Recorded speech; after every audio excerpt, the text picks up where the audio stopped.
So as they complete setup for the next game, I'd like to read $105.02 donation from Steven Jazewski. Shout outs to the 502 crew. Love you guys.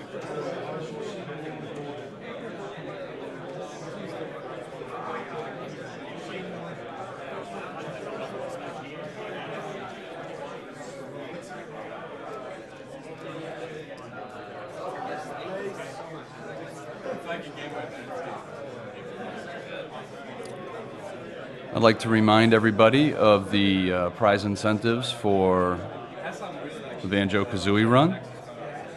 For a minimum of $5, you'll be entered in both a banjo poster and a banjo t-shirt. So minimum of $5, a banjo poster, and a banjo t-shirt.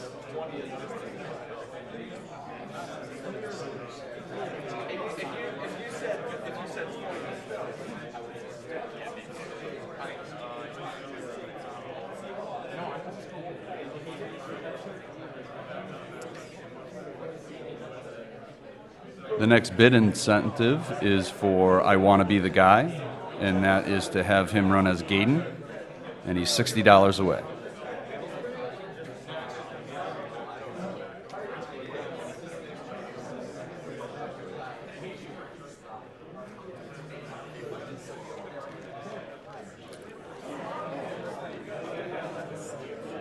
And then the next incentive that has not been met is for Kendo Rage. We're trying to reach $600. He's currently at $50. And that incentive is to run at a higher difficulty, as well as a bonus enemy roll call before the credits.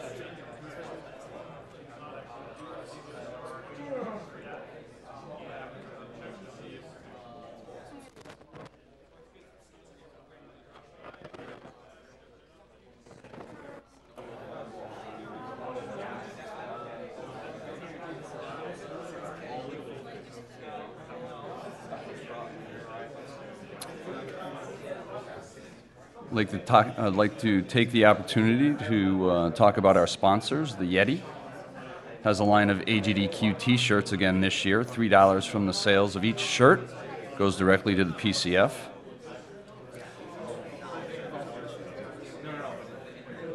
That is theyeti.com/SDA. Also GameSpot. GameSpot donated cameras for our use during the marathon.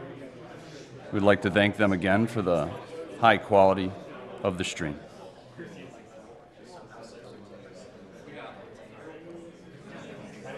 And let's not forget Twitch. Twitch is obviously the one making our streaming possible. They also have a donation incentive for the whole marathon. For every 1,000 viewers at the stream's maximum currently viewership, we will donate $50. That means if the stream tops out at 25,000 max concurrent viewers, it equals $1,250 donation.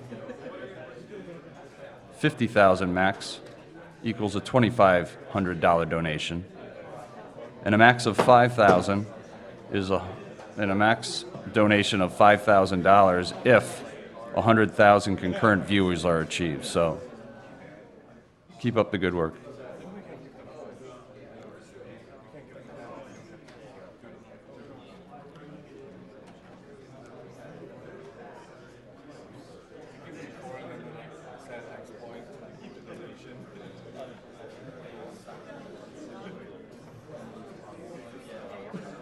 A $200 donation from Anonymous. Thanks again to the Taz Runners for such an entertaining segment. And Blind Jim gives $50. Yo, dog, I heard you like Taz, so I put a game in your game so you can game while you game. Great job, guys. This is for you. Brian.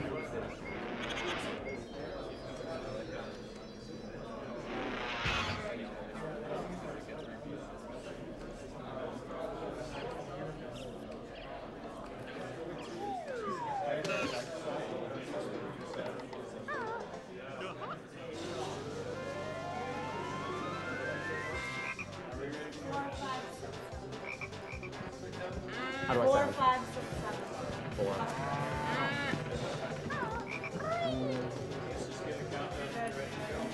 Alright.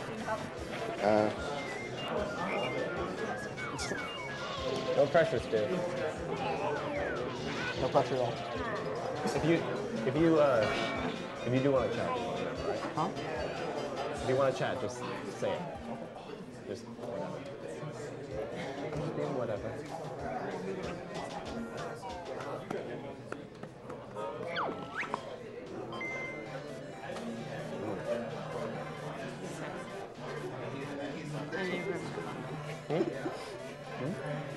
Yeah, just count off whenever you're ready. Okay, yeah. 3, 2, 1, go. So you're about to watch BanjoKazooie an any percent run, which is a little different from usual, because usually most people who play BanjoKazooie run 100%. The big difference between any percent and 100% is we're able to actually drop off 31 jiggies, and we're skipping 90 notes. So You only need 810. you only need 810 notes and 69 jiggies. In addition to that, we're not getting any honeycomb pieces, so this entire run is going to be done with 5 health. And the biggest difference between 100% and any percent is while we do remove some of the longer jiggies that take some time and have a little luck to them, the run instead has a lot of luck. This first skip that's coming up, the bottle skip, which there's a required cutscene that you talk to bottles when you're at the top of that hill. But similar to the Lakitu skip in Super Mario 64, you can just jump over bottles.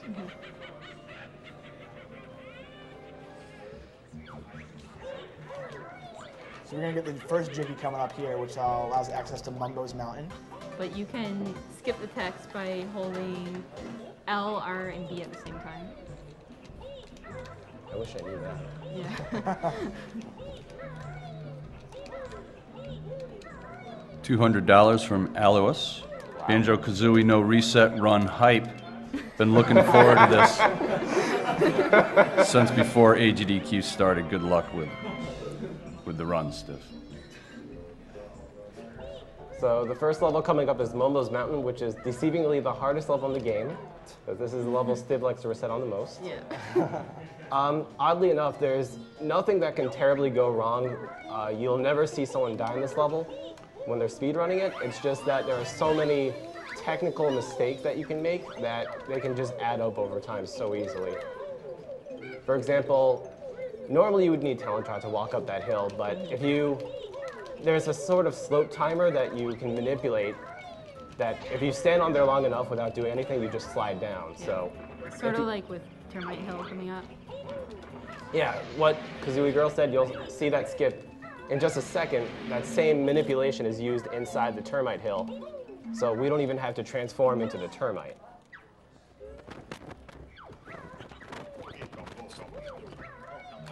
Which is also very useful because you can save 5 Mumbo tokens then.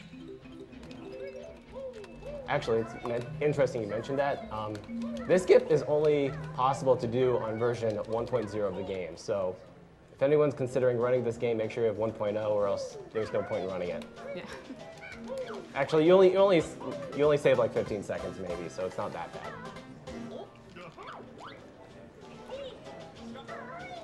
Just a reminder, there's a $5 minimum donation incentive for Banjo poster or a Banjo t-shirt during this run. So, what Stiv just learned is probably the best move in the game, in my opinion, the Talon Trot. And in addition to that, you're also going to be hearing Kazooie's noises a lot because the most optimal movement is done by jumping. So, the best time to jump is always. So just expect to hear Kazooie all the time. Yeah. You'll just hear throughout the whole run.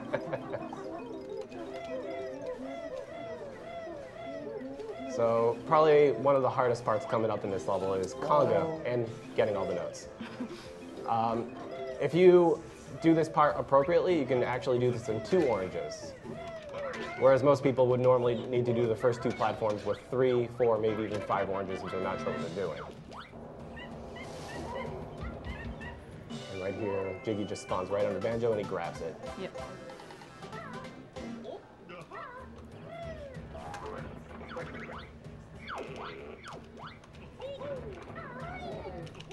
Alright, so he has to shoot Conga with some eggs. What's interesting though is on the third shot, he's going to go slightly off the screen and just save a little time. And he almost got pegged there. Good job, Stiv. We're proud of you. Great job, Stiv. Could have done a more optimal strat there, but it only saves like a second, if that, and if you miss it, you waste like 8. Yeah. So I don't really feel like doing it. Safe strats. Nothing wrong with safe strikes in a marathon.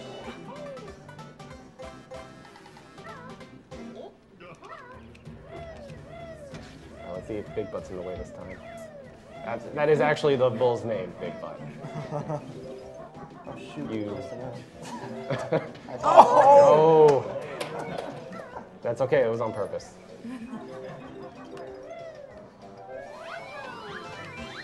So what he did there was quick diving, which basically, actually, Smash, you can explain it. When you quick dive, what you're doing is you're dropping down in the water while you're leaving the talent trot animation, and that's actually an uninterruptible animation that allows you to just drop to the bottom of the water. You'll see it a lot throughout the run.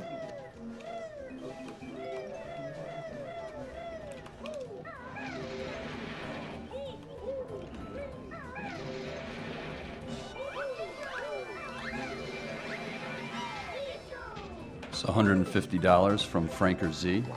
I love everything. I love everything about all of what SDA does, and AGDQ is no exception. Keep up the phenomenal work. Donation amount goes to Reader's Choice. Also, hey Stiv, I hope you can see this message. I was waiting for that. I hope you can see this message now that the chat has died down. I wanted to say congrats. I know you can do a little better, but I always want to tip my hat to you. Better. Through thick and thin, I will still be here to always support you. I know times are hard, but you always come back with a good attitude. I wish you the very best on your next runs and hope you get an even better score. I'll continue to be here and find new strats as always. Great job, Stiv. I'm rooting for you always. You should be proud. That was...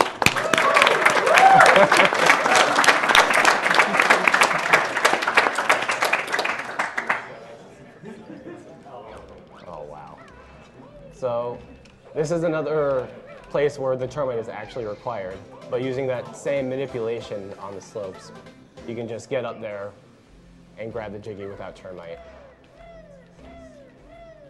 So as I mentioned before, we're not getting any of the honeycombs, and normally the 2 honeycombs you would grab are the one near the water and the one where the totem juju pole was.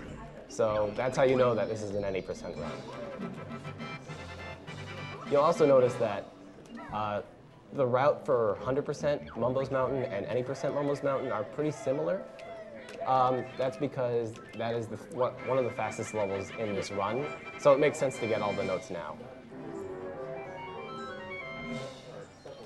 This is probably the hardest level coming up, 90%. A One lot of of flying technique here. It's kind of difficult. Yeah, the problem with flying is that Hopefully I won't screw it up. the problem with flying is that it's kind of difficult to control yourself well. I mean, even if you hold R in the air, which makes it turn a little bit better, it's still not perfect. You'll notice in like this level, you catch a lot of jiggies in the air because it saves time from Banjo doing the dance that he does when he picks up the jiggy. Another interesting thing about this game is there's a lot of subtle time savers. For example, entering talent trap before you enter certain loading zones saves a couple seconds here and there, but it really stacks up over time, which really helps out throughout the entirety of the run. I don't know. It's okay. Oh, And you leaky go with skip. leaky skip. I sort of got it. It was like, It's all right. what he meant to do was talk to bottles as the leaky skip was being activated. So, not a huge time loss, but didn't look as flashy. $50 donation from Sam Tyler. Hopefully we'll reach the goal early on. Great job, runners, and good luck on your run, StivityBobo. I like this divot here.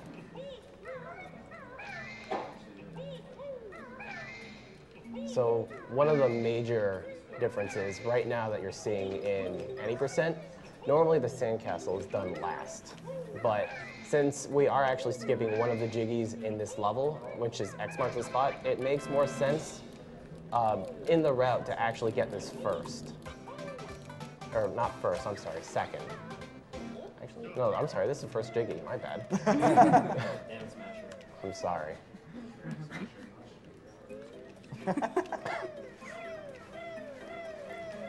$50 from Vinyl 7th. Been watching these marathon for a few years now. First time I've actually had money to donate. Love the cause and the community. Good luck on any percent, Stiv.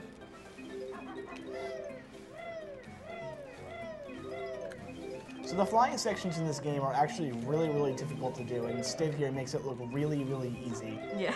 But it's actually really, really difficult to pull off, and it takes a lot of practice to do effectively.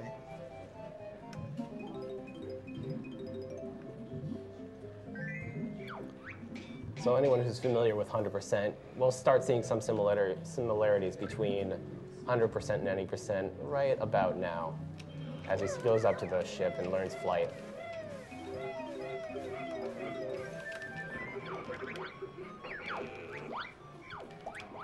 Another nice thing about any percent is that we are actually skipping all but one of the transformations. So we're also skipping a lot of Momo tokens that are required normally. $20 from Arizona Cat. Thank you to all the runners and the viewers for showing how awesome the speedrunning community is. Good luck on the run, Stiv. So hyped. P.S. I'm digging the bunny suit, Scott. Thank you, Arizona Cat. So we're about to come up to the first flight sequence.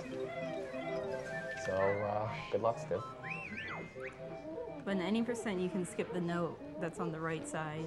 That's Thank right. God, because that note can be terrible sometimes.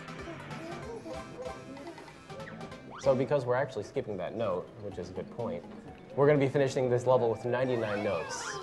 And one of the distinctions that's actually important to note is that when you get 100 notes in any given level, you actually get a free life. So whenever someone plays a game of BanjoKazooie and they get all 100 notes, they'll get a life, and that'll usually add up enough with all the lives they get throughout the run. But unfortunately, because we don't get all 100 notes in any level except for the first, we're actually on a strict life count, and dying unnecessarily can actually mean the end of a run. That includes Furnace Fun, by the way. Here comes the leap of faith. Furnace Fun, it's amazing. Leap of faith. Leap of faith. Nice. Yes!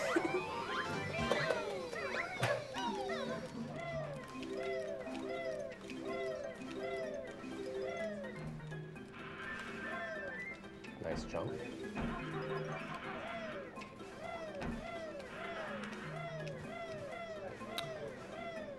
When the couch gets a chance, we're being asked for a roll call.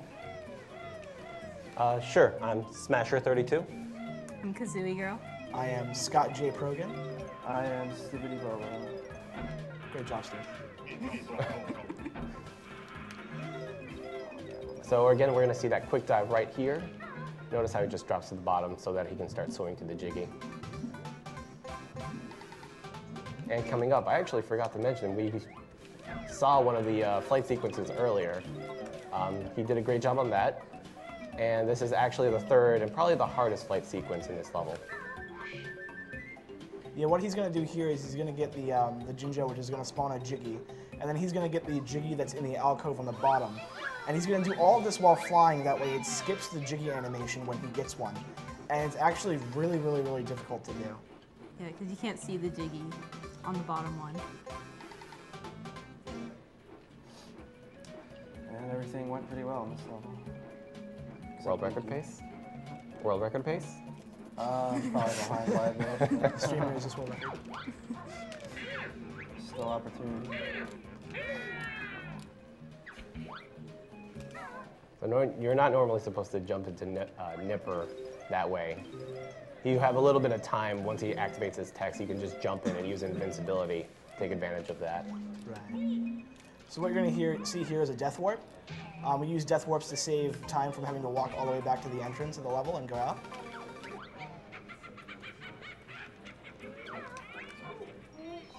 Nice. He died on purpose. That was intentional. Because again, it skips a jiggy dance thing, and the final one, oh no, you don't get 10 jiggies in Treasure Trove, but like in 100%, he does another longer dance that once you get Death Warp, it saves a lot of time because it skips it. So we're going to head over to Clanker's Cavern now, where we're actually going to activate the warp, I believe, correct? Yep. Yep. This will help us later once we get to Click Clock Wood, and we have to open up Click Clock Wood and activate it first. Which is all the way back at the beginning of the lair. I'll explain more on that once we get to it. $5 donation from Summerano. Hey, Stiv. Your boy Summer here. So awesome that you're at AGDQ this year. Kick butt. Thanks, Summer. So, Clanker's Cavern is the next level, and actually one of the interesting things about Clanker's Cavern is that a lot of this level is based on cycles. And cycles, there's probably some newer viewers in the audience watching, so just to explain what cycles are, it's similar to traveling down a road with a bunch of stoplights that are green and red simultaneously. You can only travel so far down the road as long as all the lights are green. Once it's red, you have to wait for the cycle or the stoplight to change back to green to proceed with the rest of the route. So in this first example, we're actually going to be meeting Gloop, and he'll be giving us some air, but he always gives the same amount of air in the same places. So if we do everything right, we know exactly where the bubbles are going to be, we know where the bubbles are going to be released.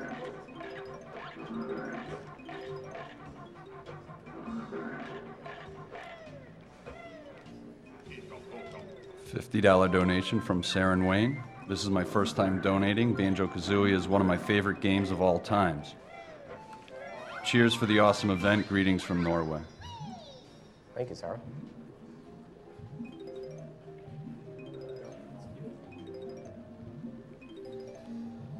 $20 from Lady. This is my first time watching AGDQ, and I can say on behalf of us ladies watching that I'm very happy to see the female population being represented on the couch.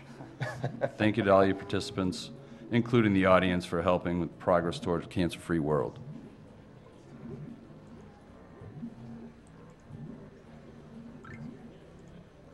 It's kind of funny because in a nostalgia sort of sense, this is actually a really scary part of the game for some people.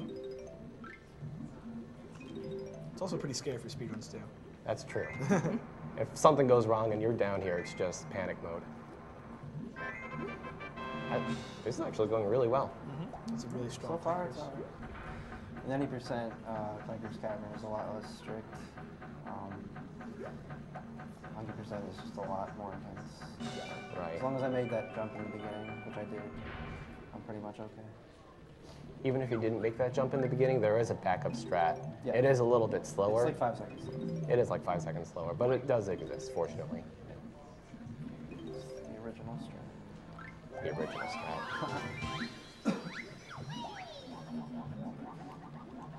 And being stiff, 5 seconds is not an option. No, it's not. Since 1985, the Prevent Cancer Foundation has invested $134 million in support of cancer prevention research, education, advocacy, and outreach programs nationwide.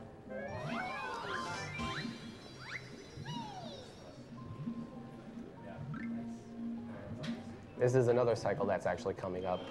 We have to wait for Clanker to emerge from the water so that we can enter his gold tooth. If for some reason Stiv missed all the eggs, we'd have to wait for him to go underwater and then back up out of the water again.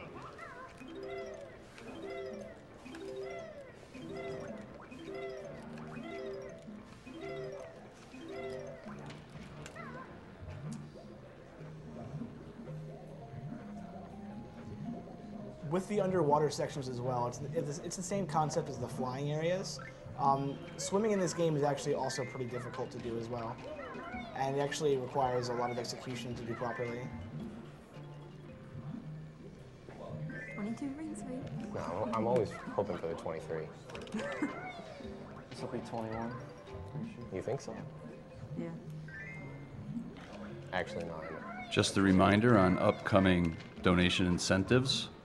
For DuckTales Remastered, there's a music-type donation incentive. The original is leading at $240. The remix version is now at $80.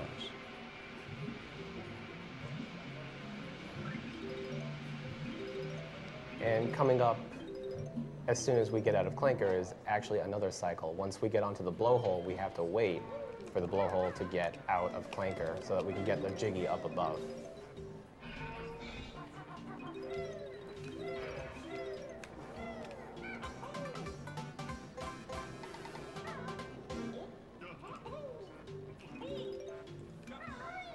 Look at his eyes.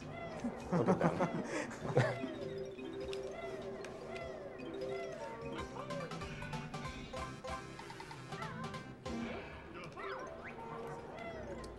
This is a troll. He's nuts. See. We're using the new parkour strats there. Oh yeah. Show off a little bit.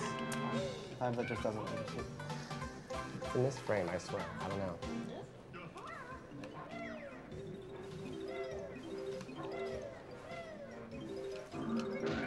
We have a $10 donation from Brosentia.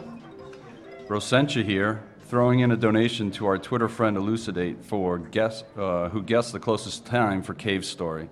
The donation goes to naming the Wind Waker file Franker Z. Remember to follow the SDA's Twitter. There'll be much interesting content on there.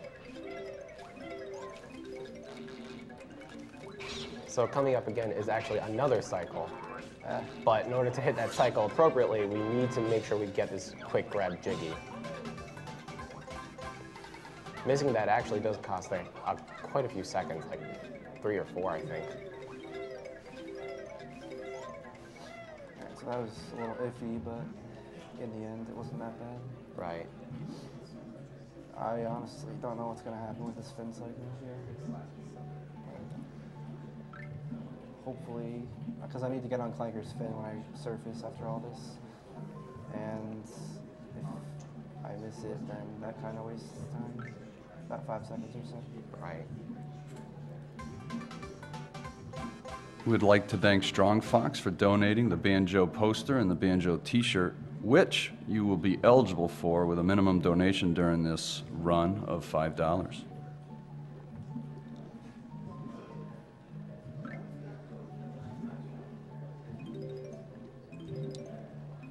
So we're cutting it pretty close here. We're going to be underwater for quite a bit, and we're going to be on our last leg of breath here before we finally surface. Can I make it? You can make it. I think you can make it. Yep. I don't know. Ooh, barely. That was pretty good.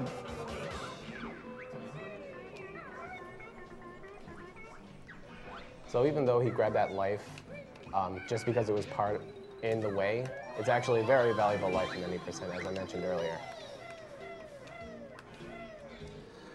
Okay, unfortunately, I'm going to miss the ball cycle. Right.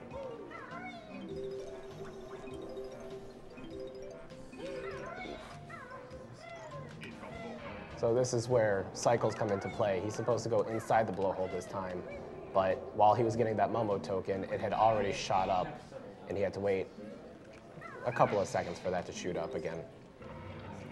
And as you can see, what he did there is when he entered the loading zone, he ground pounded immediately to hit the witch switch. Again, this run is very based on very subtle time savers that really, really rack up over the entirety of the run.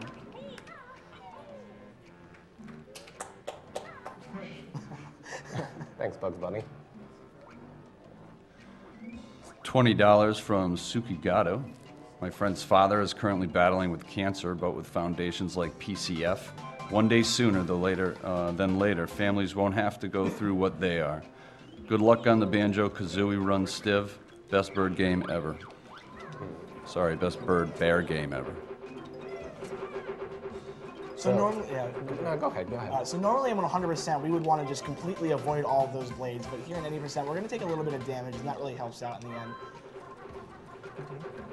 It's normally actually, well, you see right here, it's actually possible to not get hit in that area at all, even though you learn gold feathers right there and can just avoid the damage completely.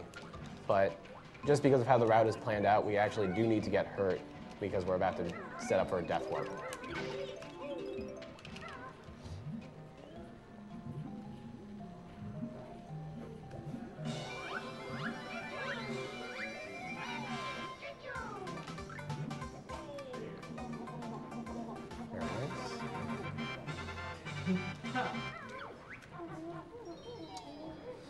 All right. A $6 donation from Freddie. I like the donation moderator. Sorry, I like the donation moderator. You did a great job. A big hug for you, my friend, and a big, big hug for this community. Thanks for the event. Greetings from Germany. So one of the things that actually might be worth mentioning is those green slime monsters you saw earlier that like to sprout out from the wall. Those are not going to be the only time you see them. They are in other levels, and they actually deal 2 hits of damage, which when you're only working with 5 health is pretty serious. So while Stiv might have to detour for some health, it is possible he may go for a slightly more risky strategy and not go for that.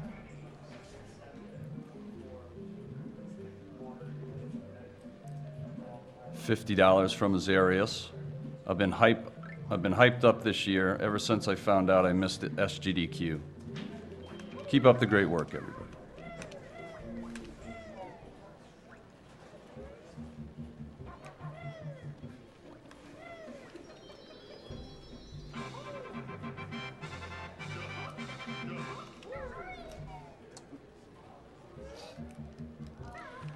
$15 from Kristen B.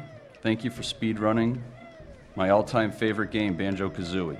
Can I get the guy in the Bugs Bunny suit to say, "What's up, Doc?" Yeah, what's up, Doc?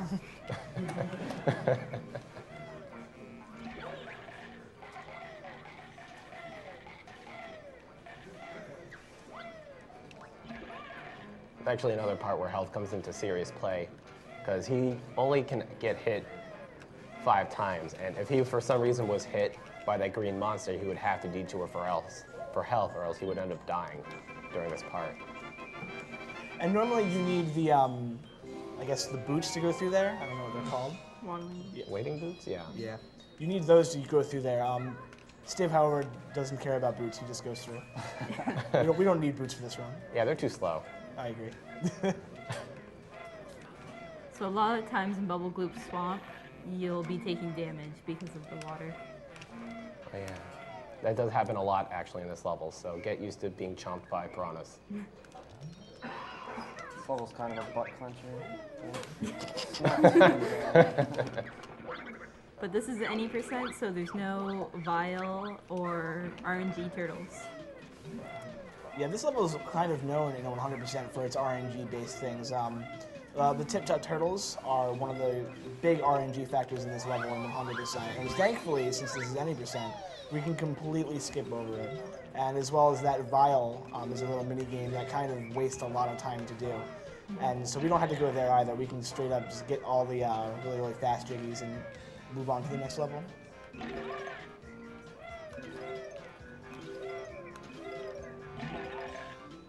$15 from the Big Sniffer. Hey, StivityBobo. I like your sweater. More to come. Pizza.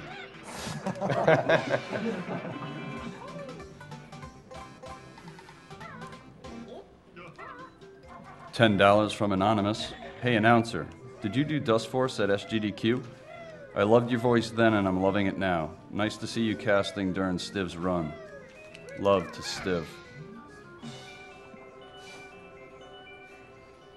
Yes, I did at SGDQ.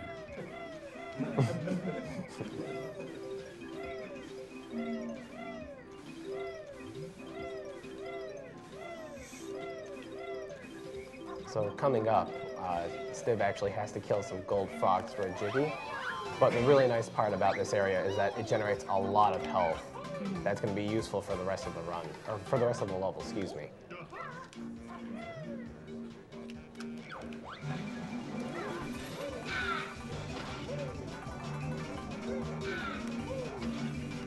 Back here. Get him, get him, get him, get him, get him!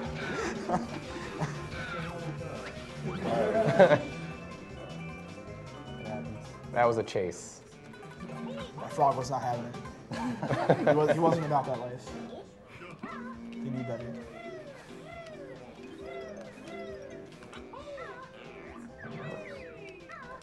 So what we're seeing now is the hut jumps, which basically in the normal game, or when you're not speedrunning it, you would have to ground pound those in order to get the spring pad to jump over the next area.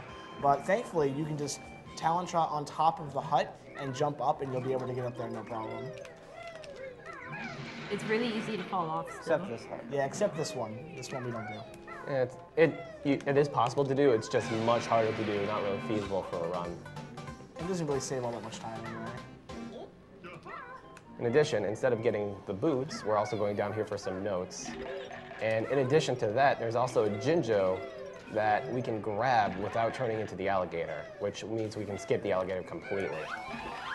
But we get chomped again. Yeah, it's good to have 2 health or more here because of this Jinjo in the water. It's very tricky. Don't want to waste gold feathers. Despite how he sounds, he's actually enjoying it.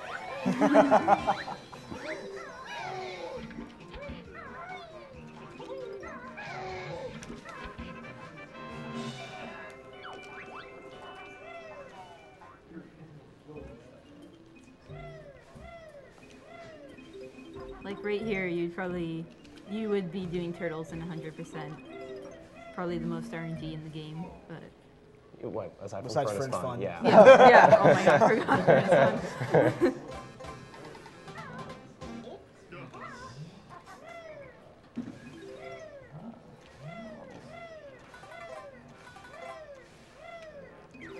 So that's all the health we need for the rest of this level.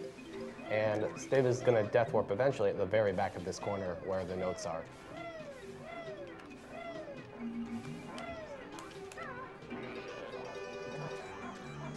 I always think he's going to get you. He does sometimes. If you're facing him, you can touch Kazooie's head.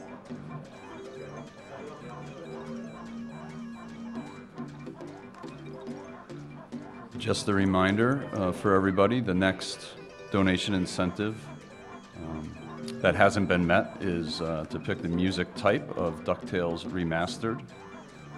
Right now, the original has $240. The remixed version has $130. We actually do need these 2 notes. We're going to slight detour for them. There is actually one more note, but it's too far out of the way to even get.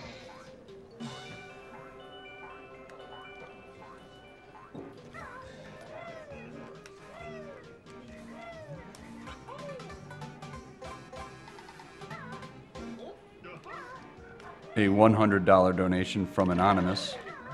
Psyched to see you run, Stiv. That's it. Thanks. Thank you.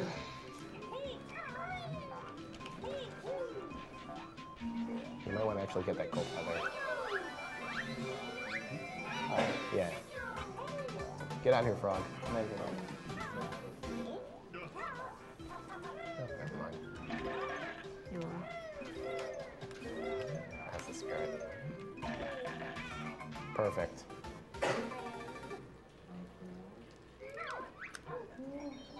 And we are out of Bubble Glue Swamp. It's a scary level.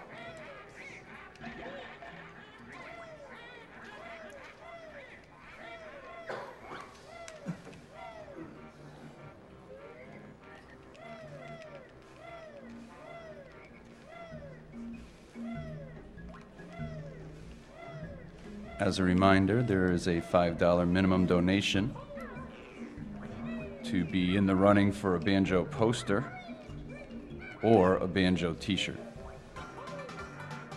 So normally what you're supposed to do there is actually shock spring up to the urn that you'll see later on in this Grunty's lair. But you can actually shortcut that by just jumping on the statue's arm and going inside the hat directly.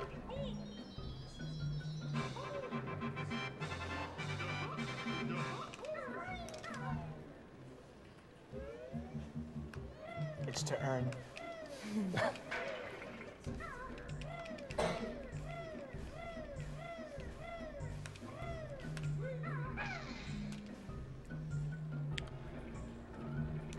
So even though I said before that we're not going to be using that urn, the shock spring is still useful later, and you'll see why after we finish Gobi's Valley.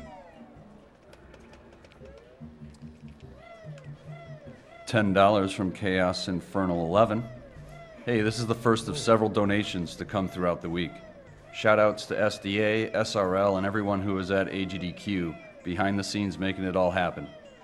Best of luck, Stiv. Hoping we'll see a washing machine for the hilarity of it. Thanks, Chaos. Okay. Oh. High jump strats. There's the parkour strats, you know, you gotta get them in. Absolutely.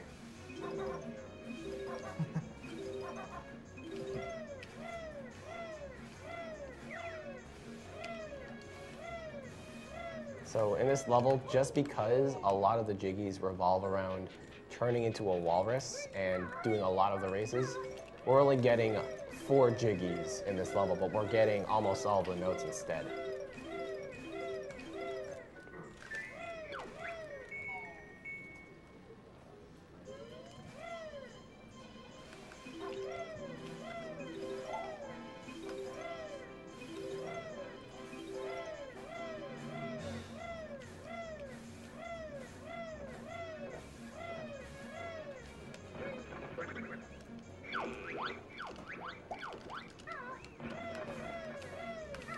There's be another flying section up here in which we're gonna finally test out the beak bomb.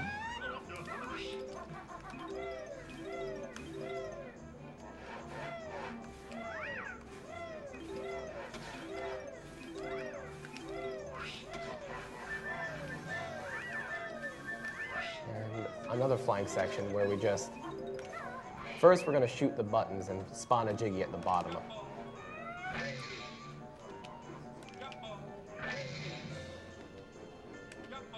Then afterwards, we're going to go grab the jiggy in the pipe jiggy, and then we're going to land on top of the hat. Nice. Okay, cool.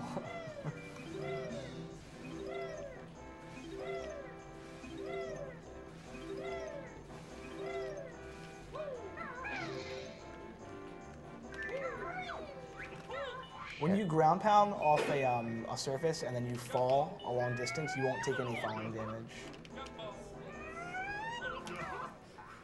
It was a really, really, really nice subtle time saver there where he entered talent shot before he entered the loading zone and immediately activated Big Bomb, which is actually really impressive.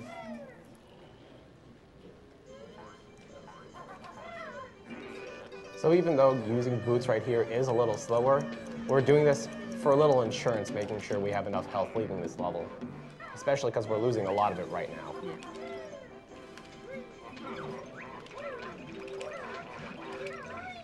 $5 from Anonymous. Hey guys, been watching this event every year since the days when the event was in Yuama's basement. Crazy and awesome to see how far it has come. Loving this BanjoKazooie run, and shout outs to the guy in the Bugs Bunny suit. Keep it up, guys, and we'll be watching every day. And can we get a bonjour from the guy in the Bugs Bunny suit? Bonjour!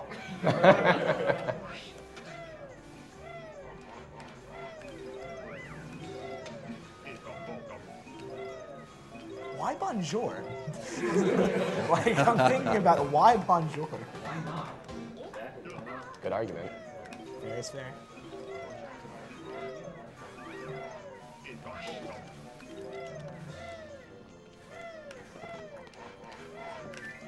So I'm sure you've noticed snowballs being pegged at Stiv every now and then. That's actually one of the biggest risks in this level, is that you can just be hit by a snowball. It could be the end of the run, but fortunately we do have the health for one hit.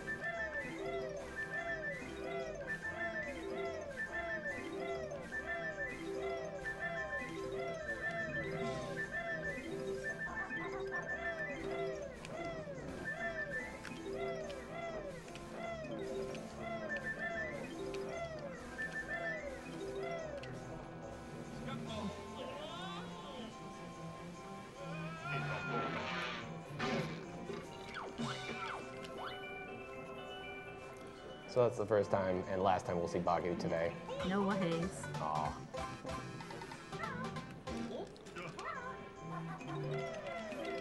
We'd like to mention that we found out Grant Kirkhope, the composer of BanjoKazooie and BanjoTooie, GoldenEye, and other games, is watching the stream. No way. Yeah. Hi, Grant. So,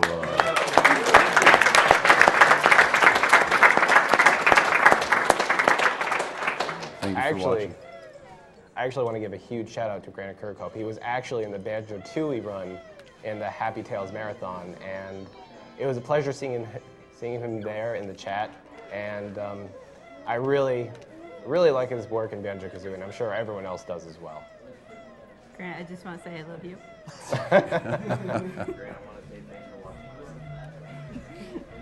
That was Matt Taz.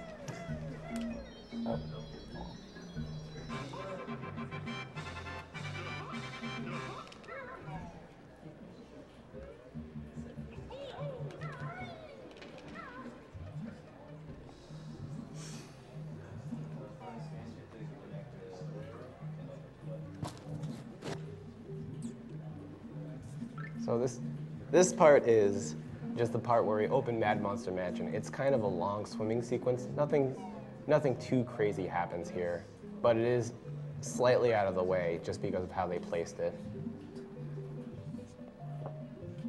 Gotta open the level. I mean, why can't you just backward long jump through the door? I don't understand. Like you're confusing me here. That's great.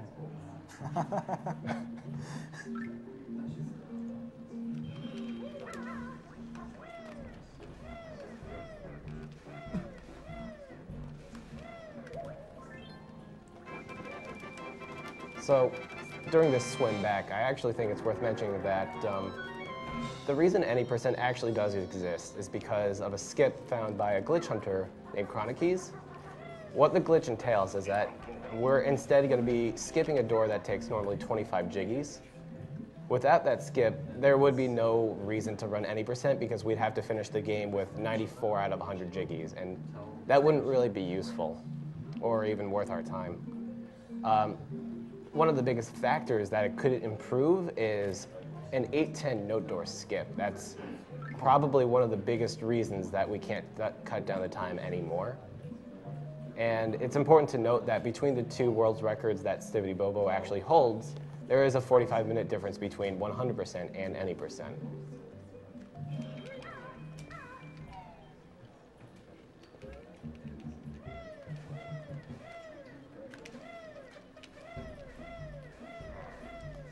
So once you get to the door and Furnace Fun, that pretty much determines the run.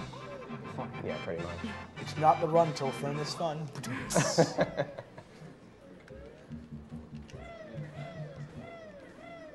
So shout out to Chronokeys for that find. Shout out to Chronokeys for basically finding everything in BanjoKazooie. Yeah, she's found not only a lot of techniques and tricks in this game, but also in BanjoTooie. I think, she cut down half an hour from BanjoTooie recently? She found a lot of skips in BanjoTooie, and it's actually a really fun game to run. So for those of you who've watched last year's AGDQ and watched the 100% run, you'll notice that one of the commentators made a comment regarding you have to open that area up before you enter Mad Monster Mansion. And the reason for that is because we have to go there as the pumpkin, and we can't open that as the pumpkin.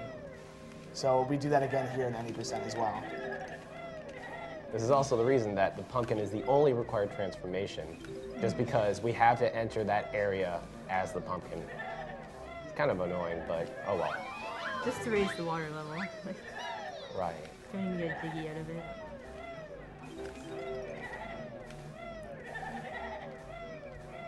$50 from Wildo. You guys rule. Thanks, Wildo.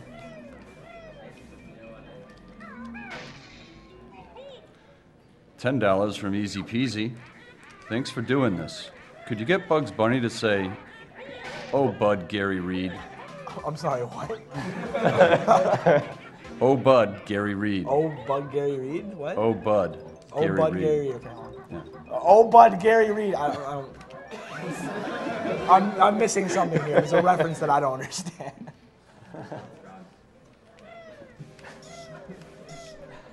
The donator says thanks.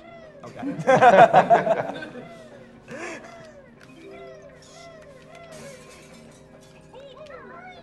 $5 from Nosfi. Me again. I had to donate for the Bugs Bunny suit. From downtown. Keep it up, Scott and Stiv.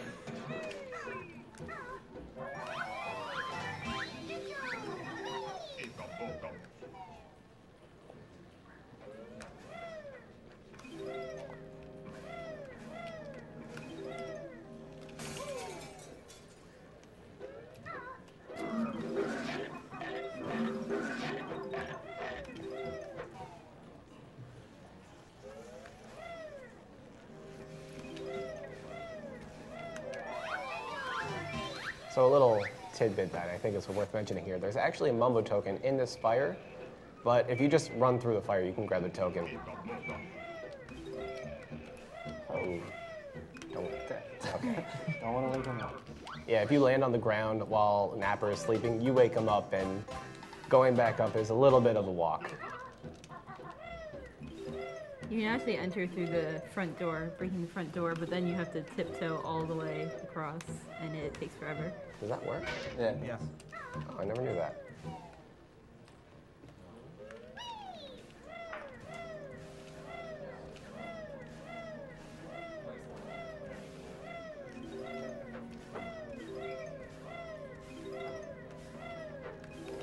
Oh, Banjo's going for a swim. Oh, he got it. Very well done.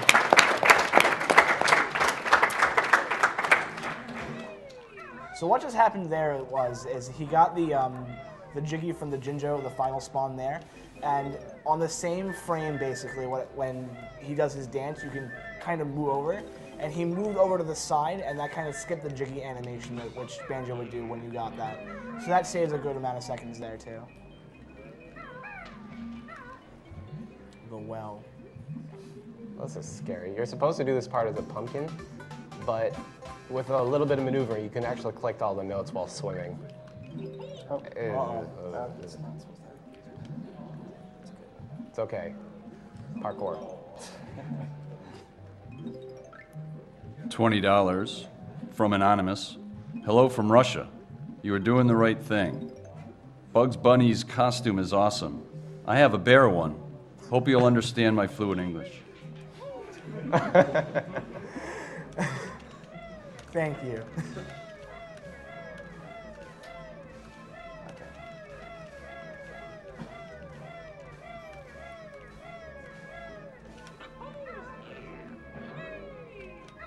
Oh, Okay. That was interesting. hashtag that's never happened to me before. It hasn't. There's always one.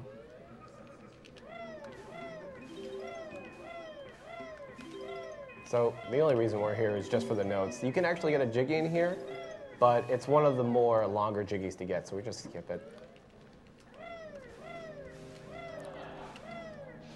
$50 from Labreezy. Just like to thank all of you over at AGDQ for the great stream. Great times, great fun, all for a great cause. Shout out to Lizzie for being a doof, and kudos to Bugs Bunny for doing all these requests without hesitation. What a bro. You are quite welcome.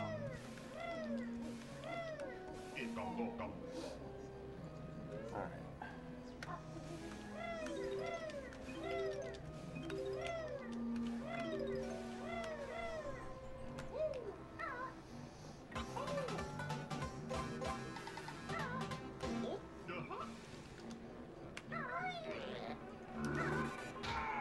And now we have the pots.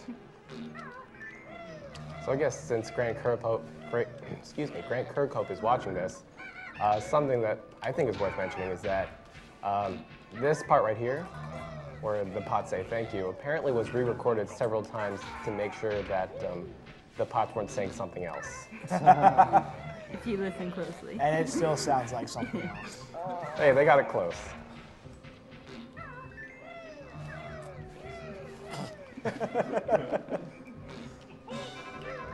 $5 donation from Connor.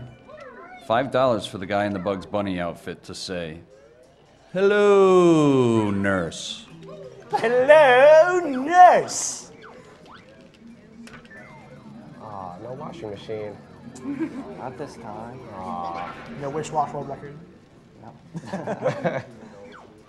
Actually, nice little fun fact. Stiv has actually gotten at least one world record while transforming into washing machine once. I think one. With two. Yeah, one time he's transformed twice. Now, what are the statistics on that? I mean, how many chances do you have? Like, what's the statistic, rather? It's 1 in 40. One Yeah, in 1 in 40? 40. Okay. So you should never see it in any percent. Ever. Hypothetically, maybe. So now we're gonna go get flushed down a little toilet as a pumpkin. Kind of gross, but whatever. Rare has a tendency of somehow incorporating poop in their games. We're looking at you, Grant Kirkhope. We're looking at you. A $100 donation from Howler Monkey Yell. Keep up the great work. I'd love to hear someone on the couch do their best grunty voice impression. I mean, I'm tempted. I mean, I can't do it. I'm sorry. I can try my best, but I can't do it. You're better than all of us, don't worry.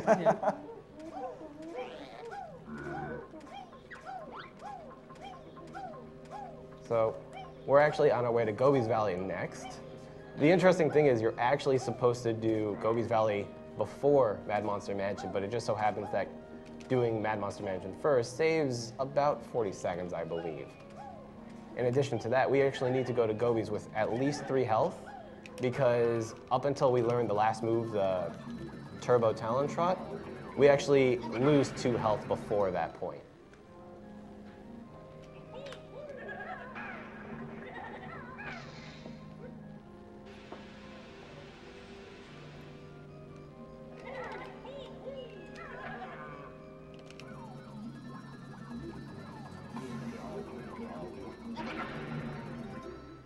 Is it possible to get washing machine here? I never have. I think. don't think you can. Apparently Cosmo's gotten it, but is Cosmo here right now? Nope, don't. I could have asked him.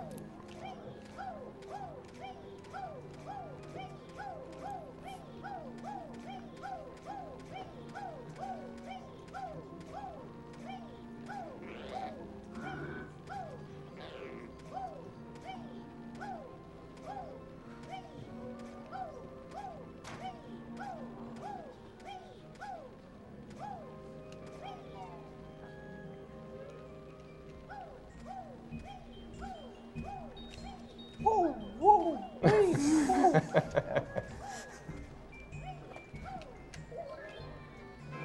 So now we're finally going to unlock Gobi's Valley, and then we're going to go into there and have an adventure there. I opened this level as Pumpkin because if you do it as Banjo, you have to leave Talon Shot, and that wastes like half a second. What is it? What?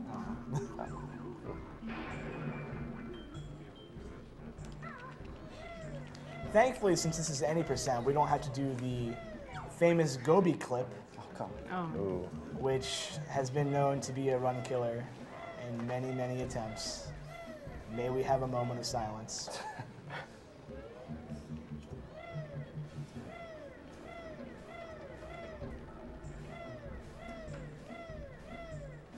Thank you, Chronokeys. Thanks, Chronokeys. Thank you. Thank you so much.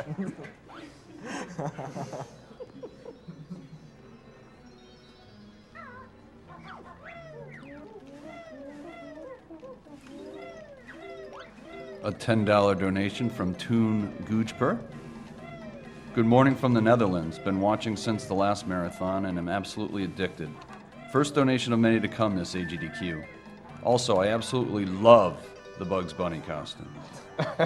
Thank you guys so much.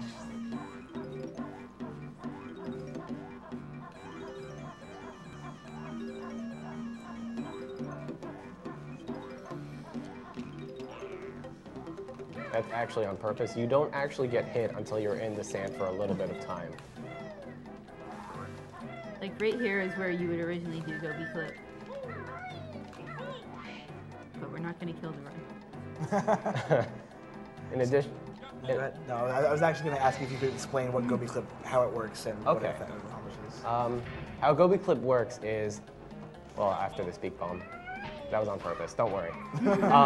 Just for these 5 notes, how Gobi Clip works, I'm still not exactly sure why it works, but instead of shooting eggs into Jinxie's nose to open up that door, instead you beak barge, into the side, and you actually just clip inside, and you're able to just walk basically you're able to like walk into the loading zone on the opposite side of the door.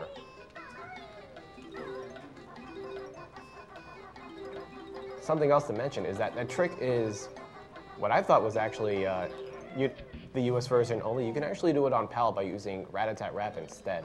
So I thought that was interesting. Oh, wow. The Gobi Clip? Yeah, the Gobi Clip.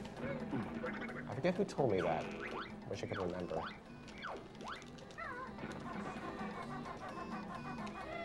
So this is another part where boots are just too slow, so we just get the notes normally. And thankfully, since we just talked to Bottles, he refilled our health bar, and so doing this is possible. And here's a part, nice little glitch, where we grab this Jiggy without the speedy shoes. And if you listen really closely, you can actually hear this, the Talon Trot music. And you're going to hear that until we enter the puzzle area. It's going to be really faint, so it's probably a little hard to hear.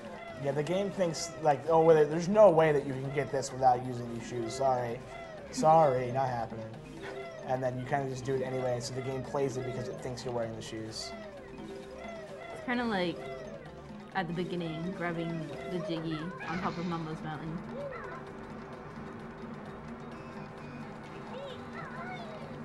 $5 from Dan Smith. $5 for somebody in the audience to high five Bugs Bunny. Good luck on Furnace Fun. You're not in the High fives all around. High fives all around.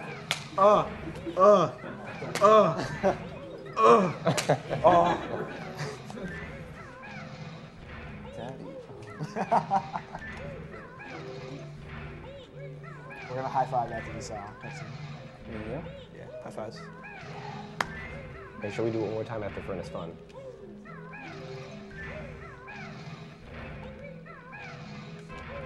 Even if it's the second. Bam! That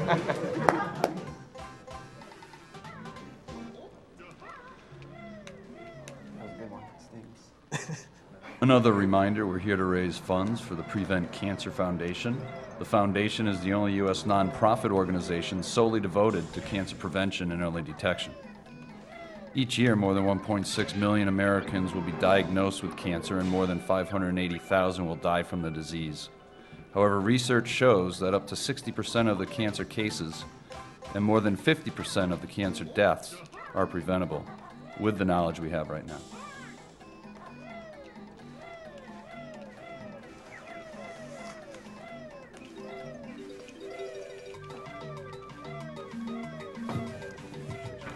So there's actually a couple of notes on this pyramid that normally might be a hassle to get, but we're able to grab them while we're heading up to the top of the pyramid, so we don't have to detour for these.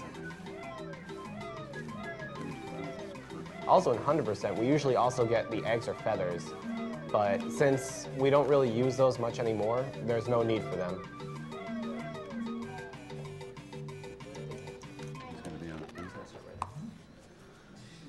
So we're happy to announce that we are going to have a Skype call with Grant Kirkhope. No way! No way.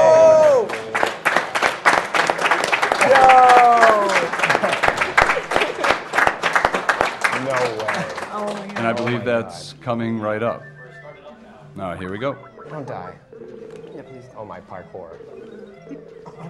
We're saved. Hello. Hi, Greg. Hello, how you doing? We're doing well. How are you? Very well, thank you. No problem. You enjoying the run so far? Yeah, it's very good. I can't believe you did it so quickly. It's amazing. Oh boy. So Grant, a few questions. When you first started composing for this game, what was a big inspiration for you? Well, it didn't sort of start off like that.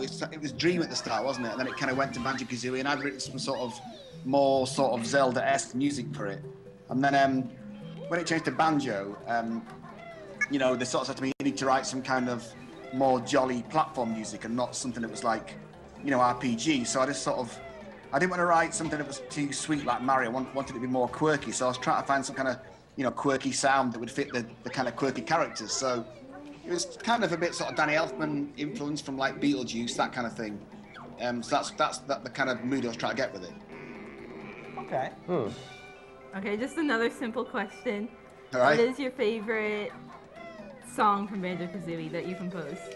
That's really hard, you know. I probably something like maybe, I like Mad Monster Mansion. I like Freeze Easy Peaks, probably the best. That's my favorite, I think. Okay. Oh, wow.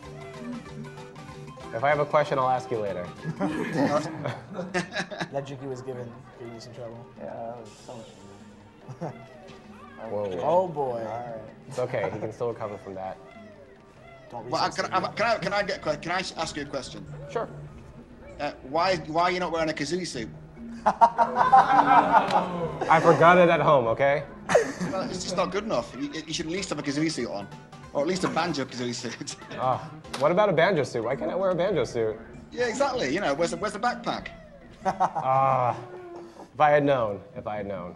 Exactly. Oh my God. Oh man. All right, fine. I have a question for you, Grant. Okay. Did you ever expect to see someone speedrunning this game over 15 years from when you made it? No, I didn't expect to see someone 15 minutes from when I made it. Never mind 15 years. It's just, I mean, you know, I always say this, but I can't believe that people are still playing the game after all this time. It's just so nice to see people still liking it. And like I've got a son who's 11, and he started playing at XBLA, and it was, you know, to watch him play, it was really. I didn't tell him that I did the music for it because I thought if I hated it, it'd be really bad, so I kept it quiet. Yeah, I can't believe people still want to play it. It's so nice. It's really, really humbling. Fantastic. Aw. I appreciate that. I don't know, maybe it's just me, but I still listen to your music. I don't know, like I have it on my playlist every time I drive in the car, so. Me too. And I tell you what, I found that really bizarre as well because, like, you know, people have like, you know, Metallica and then like, you know, Mumbo's Mountain next to it. It's like, it just seems like the weirdest thing that people still listen to it. So, and like the quality of the music back then wasn't very good. It was like really low sample rates, you know, all that stuff. So, I just find it amazing. It's really nice, you know. For an old gentleman like me, it's very nice. Aw. Oh, and one last question. In BanjoTooie and Mayhem Temple, Right? do they say, come and have a go if you think you're hard enough? Well, they don't say it. It's me saying it. I did that. Yeah, it was me. Yeah, it was like a joke because, like in the UK, it's like a, you know, like skinheads. It's the chant they used to chant at football matches. They used to shout that was a chant to say they're going to get a fight. You know, that was the thing. So, me and Greg Males, the guy that designed Banjo, thought it was quite funny to include it. And then that was supposed to be in the temple was supposed to be in BanjoKazooie, but it didn't. In the end, it got get pushed to BanjoTooie. So all the samples that I used for that thing that I used for that, I just turned those into Mumbo's speech. So I just rearranged all the samples are all separate syllables. So I just stuck them in the first game and used them as Mumbo's when he talks. And when I rearranged it, I found I could get him to say, you know, it sounded like Ekum Bokum, but that just is those syllables from that phrase rearranged. It just sounds that way. It is just the come and have a go if you think you're hard enough thing. It just plays it at random, and so. But I found when I mixed them all together, I could get him to say Ekum Bokum. So that was it. You know what I mean? Wow. That's crazy. Based on an homage to Teddy Bear's Picnic from 1932. What was that? Specific question. What was that? Oh, that was close. Are any of the songs in this game based on an homage to Teddy Bear's Picnic from 1932? Are any of the songs from Teddy Bear's Picnic in 1932, did any of those songs inspire you? Well, I mean, I get asked that a lot because, like, the Grunty's Lair's theme is a bit like that. and I really honestly can't remember, but I think probably. You know, it's like it's you know, even I can see the similarities. So I think I was thinking it's funny that Banjo was a bear and all the rest of it. So I mean, probably, but I really honestly can't remember. I get asked that tons of times, but probably, yeah, something like that. So what Stiv just did there was he just clipped through the wall simply by walking through it, because here in BanjoKazooie, we don't need walls. We can get another note in Click Clock Wood if he doesn't want to go back for that note. Yeah, I don't want to go back for that note. Okay, then. So, like, do you guys know all the kind of tricks and glitches in BanjoKazooie then, do you? Us specifically or everyone? Well, all of them. I mean, there's a lot, so I don't even know how many there are. There's a lot. There's a lot of tricks. For example, you probably just saw us do the engine room, which I wish we had actually talked about. Yeah. The whole engine room actually went through a lot of sort of route changes to make it go from basically a run ender to more or less a concern, so to speak. Right. It used to be really, I used to watch this StivityBobo. He used to lose a lot of runs, and we actually went through a lot of changes in that to make it, I wouldn't call it easy by any means, but not as scary. Right. And especially because I'm sure you've heard a lot of people complain about the engine room being really, really bad, myself included. You mean like bad because it's hard or bad because it's got so many bugs in it? Bad because it's hard. The problem is, it's extremely unforgiving. All you have to do is just hit one fan and then you lose your life. And if the engine room is the last thing you do, you also lose all your notes. So you guys accidentally made the game really hard. Right. Well, that's not my fault. That's Greg Mayles. You can ask him. He did it. I'll have a word with him. I was mailing today actually, so I'll pass it on to say that you know, he made a terrible job and it's all his fault. It's actually funny you say that because I really love like how hard this game is. Right. I mean, it's harder. I can't say that, but I think this game is relatively hard, but in a different way. It's just to ramble on a bit, like the difficulty curve. When I say difficulty curve, I mean it starts out really easy and then it gets really hard really fast. A lot of games don't have that. It's actually not even good game design. But for some reason, I really liked it for some reason. Right. It's weird actually, because I was talking to someone about this the other day, and I started saying that like a lot of I remember like Greg would sit in his office just with a bunch of cubes on a screen and like jumping Banjo back and forth and just getting the jumps just the right length and not too far, not too close, all that stuff. And you know, that by itself was like fun. So like I think we kind of got the fun element in the game before we even made the game, if you know what I mean. Right. And sometimes the way people make games these days is they don't think about that. I mean, and they just stick it together, Right. I mean, I have to assume that the guy making the game knows what he's doing. So, I mean, that is obviously going to happen. It just so happens that a lot of people really like that too. Yeah. No, I think that, I don't know, I mean, obviously I love the game. I think it's a great game, and I just think Banjo 2 was probably just a bit too large. It wasn't quite as concise and as I think Banjo was like perfect, and Banjo 2 was probably just a bit flabby. It has its charm. I'll say that. Yeah, but like I'd get lost in Pterodactyl Land and couldn't work out where I was so many times, and also in Glitter Gulch Mine, you can get lost in there really easy, I think I think we thought, just make it bigger, it'd be better, and it wasn't that wasn't the truth. It needed to be just different. Right. I think that you think that because you make one game and it's right, it's good, just make that game twice the size and it's better. It's not. It doesn't work like that. Exactly. Stiv, did you want to ask Grant anything? No, unfortunately, I don't have any questions at this time. Yeah, I'm not very excited. I'm not very excited, really. I understand. I have a question. What is your opinion on nuts and bolts? Oh, dear me. I think everyone knows the answer to that, don't they? It's a bit strange, really, because like my son and his friends really love that game. Like I think that the people who hadn't played the first two games, it was good. Because Banjo had quite a strong following, it was nothing like people were expecting. And I wasn't expecting, to be honest with you, when it came out. It was like when we got the kind of design, it was like, oh, this is kind of a strange driving game. What's that all about? So, I feel your pain. Don't worry.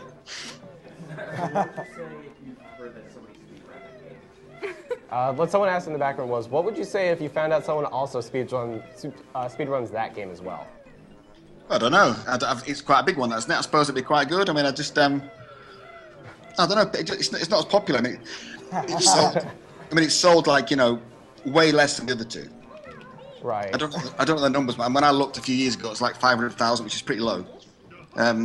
So I'm not sure how many it's sold now.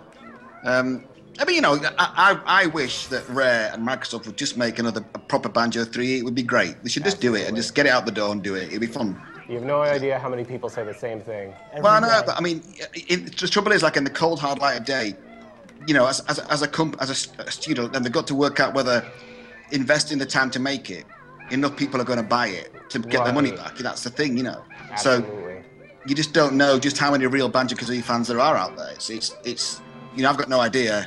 Right. I don't know how you could quantify that, And also for Rare, you got to think about Rare. They've made. I mean, like it or not, the two Connect Sports games that they made have both sold together about 8 million copies. So it's made real money. That's probably the only money Microsoft have made since buying Rare. So it's. I don't know. It's hard. I don't know. I'd like to see a Banjo 3. I definitely would. It'd be great. Whether I did the tunes or not, I still have to see it. But who knows? Fingers crossed, eh? I think it's just that what people play now is completely different from what people played 10 years ago. Yeah. That was actually on purpose, by the way. Yeah, I think it's one of those things where, I think that there's a time, when we made BanjoTooie after that, we all thought that platform games were dead because they were dying out. People weren't, Did we lose them? Uh-oh. No, Grant, come back! No! Grant! Don't leave us. Uh-oh. May we have a moment of silence? Already is silent. I'm so upset. Do they? Oh, did it drop? Is that... Well, thank you, Grant Kirkhope, for that call. yes, I'm back again now, but I need to go. Thanks, Grant. You're the best. Yeah, it's time to go and put If the we don't hear from you, if we I don't wish hear you all, from you for the rest of the time, just enjoy the rest of the run. Yeah, I wish you all the best. I hope you do have a good run, and good luck to you He's all. there. Yeah, welcome back, Grant. He's back. Yeah, yes. I'm Yeah, going Grant. to Yeah! Good job. So I'll say goodbye and good luck. All right. All right, thank you, Grant. Thank you, See ya. Grant. Bye. Bye. Bye. So thanks to That Grant was pretty Kirkhope for that nice call. It was so cool. If you want to spend some time reading donations, because we're probably a little behind now on donation readings.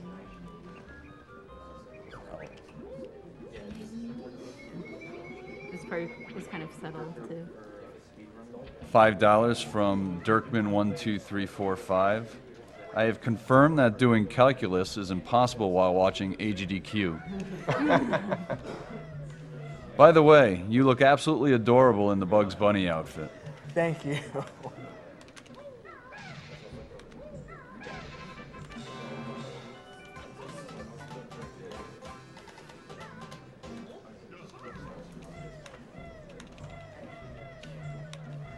So during the entire call, we actually went through Rusty Bucket Bay, which is a scary level, like I said, because of engine room, but also because the water deals a lot of underwater health, so to speak. So you can easily drown if you don't keep an eye on it.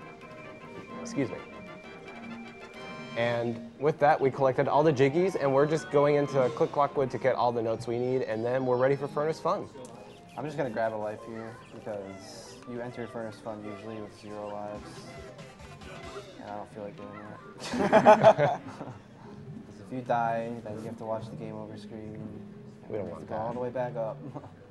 As White Goose would say, you need a lucky oven. The lucky. It's key.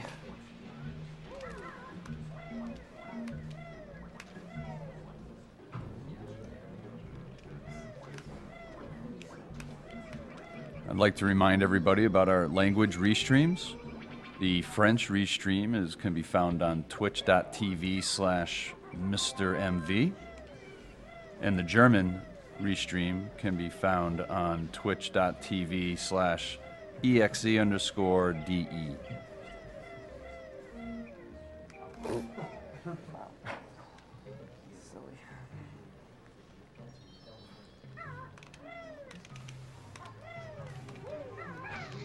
So this level is actually kind of different from the other levels because instead of everything being laid out in one level, this is sort of laid out into 4 sub-levels based on the seasons of each world. So we have spring first, summer second, fall third, and winter, which we're actually not entering for any percent because it would be too much of a detour. And actually, I really do like this level. I like how the music is diverse, and I like how the level is actually really large, and I'm kind of sad that any percent doesn't see a lot of it.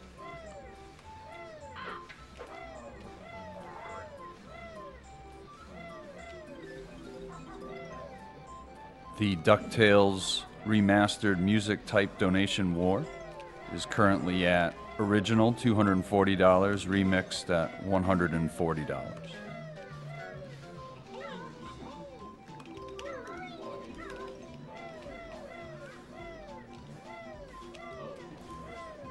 After that, there's a donation incentive for Kendo Rage. If we reach $600, the difficulty mode will be higher, and there'll be a bonus enemy roll call before the credits at the end of the game. We're currently at $95.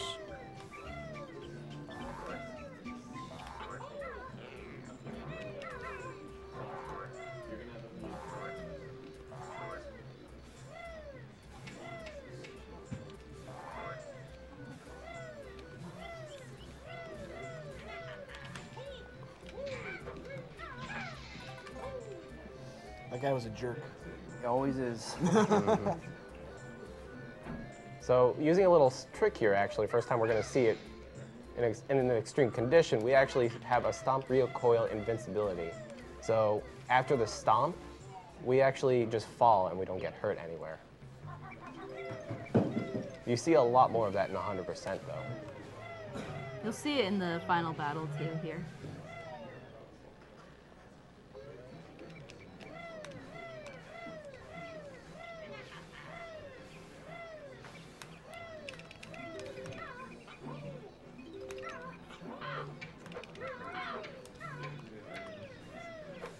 $50 from Rory Extra Life.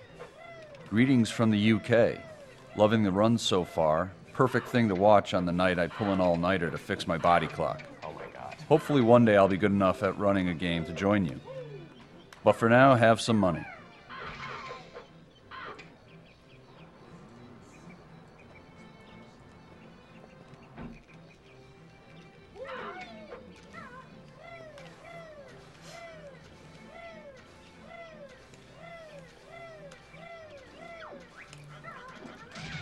So we just helped this guy, not for the jiggy, but for the 2 notes inside in summer.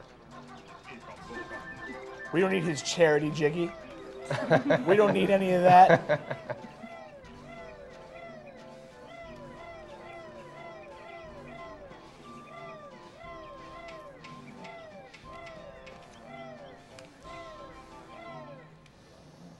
Alright. Almost done here. So we're going to fall now to collect the least amount of notes we can so we can beat the game, go into Furnace Fun, and get back Tootie. Tootie, or whatever. I'm bad. Don't worry about it. I forgot that this game had a storyline. Like, You don't even know who we're rescuing and Nope. you're sitting on the couch. nope. So it's important to note actually that all the enemies in this game, except for 2 of them that we only see for a second, deal 2 damage. So if Stiv gets hits now, it's kind of a bad time loss.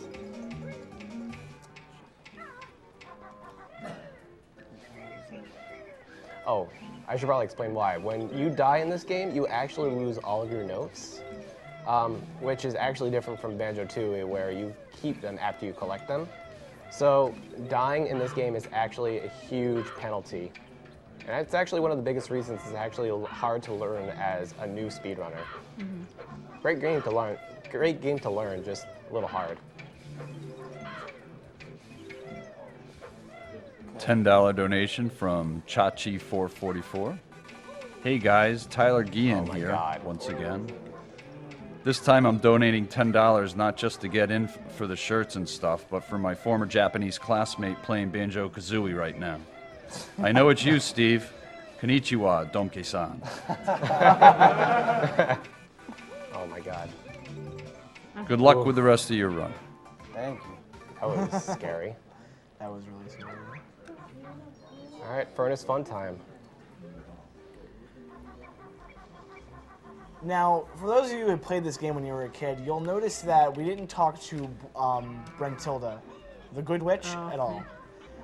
And what that does in the game is, at Furnace Fun, you'll be asked these questions in regards to what Brentilda will tell you about her sister Gruntilda. And since we didn't talk to her, we don't know the answers to those questions. So we're just going to go guess. Yeah, every time the questions are randomized, so people will always say, why don't you just learn the grunty questions? But it's different every time, so. And grunty questions can be a run killer, especially if you get it on a death square. Which death squares do occasionally spawn grunty questions, so it's going to be interesting to watch. Now, there are some questions in here that have to require Steve having to listen to it. So what you're going to have to do is we're going to have like a little bit of seriousness and have to stay as quiet as we can.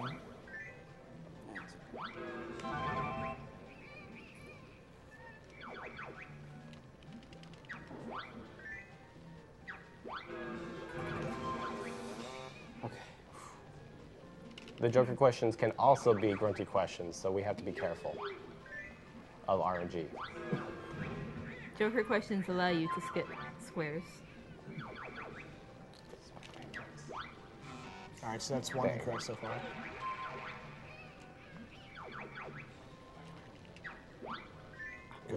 Nice. That was fast. That was very fast.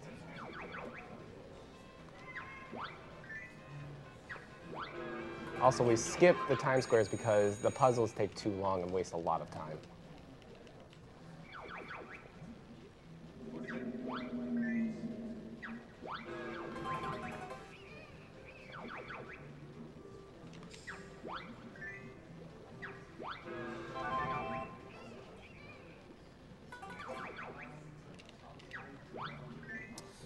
Okay, that's square one.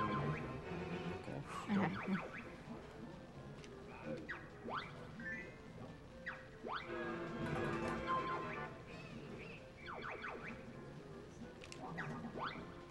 And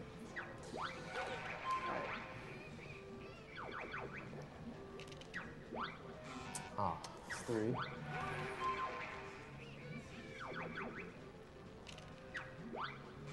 oh, not good.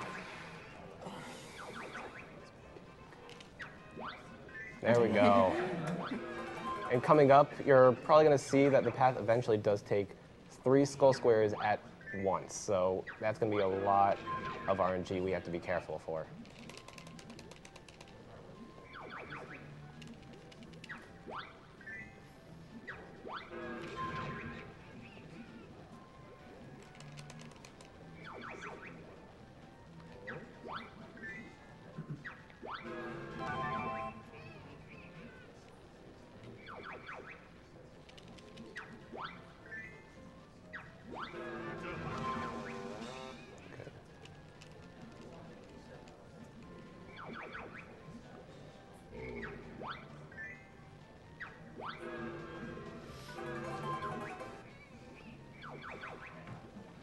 Good luck, dude.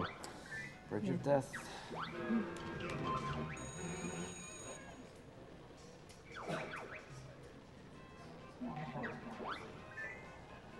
That's one.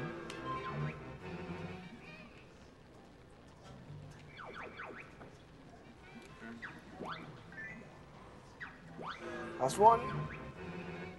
Nice. Good. Nice. RNG gods were nice to us that time.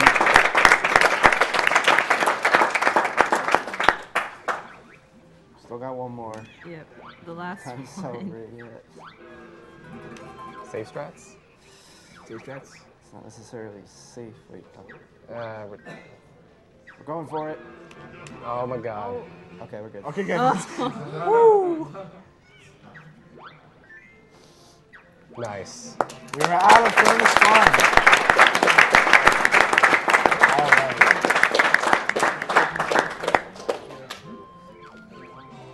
And now that we're done with Furthest Fun, we get to sit through a couple minutes of credits. So this is a good time for donations. Yep. Okay, thanks. $5 from Jazz. This BanjoKazooie run just went from amazing to amazinger, thanks to the great Grant Kirkhope. Shout-outs to everyone at AGDQ for doing what you do and making this whole event awesome. Good luck to all the runners. $10 from Spike1209. I'd like to thank you for the awesome and super great stream, and the thoughts behind that are amazing. I always hear in the red donations something about the Bugs Bunny guy, but I personally think that the sweet lady in between the three guys is the most adorable person there. BanjoKazooie is great. Took me so many lifetime to complete it 100%, and love to see it getting speedrun. Keep up the good work, everybody.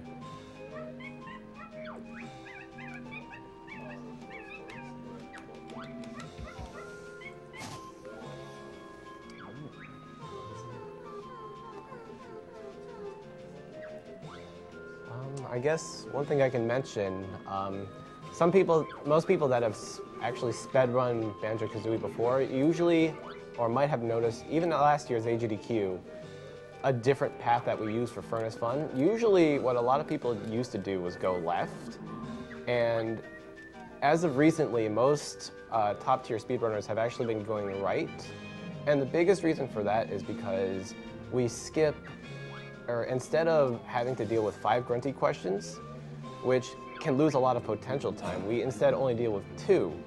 So we only have to deal with a little bit of lost potential time, but the trade-off for that is having to deal with skull squares, and that's very dangerous and just can suddenly end a run if you get unlucky. But you know, YOLO, so.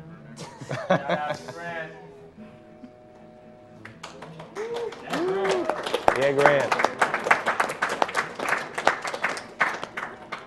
So just to remind everybody, we're here to raise funds for the Prevent Cancer Foundation. The mission of the Prevent Cancer Foundation is saving lives through cancer prevention and early detection. Our vision is to stop cancer before it starts.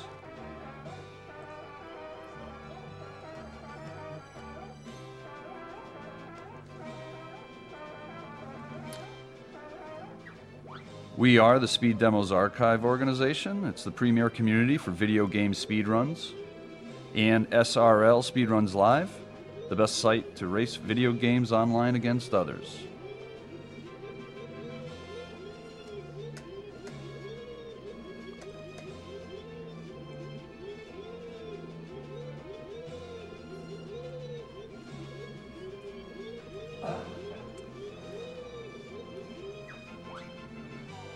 Something else I can actually mention is, while it would actually be faster to reset these fake credits, it's sort of a tradition in our speedrunning community to actually watch these.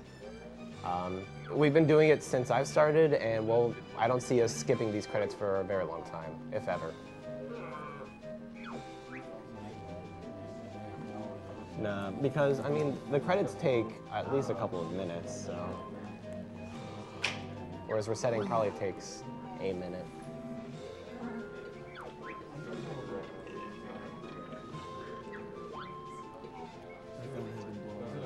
I know.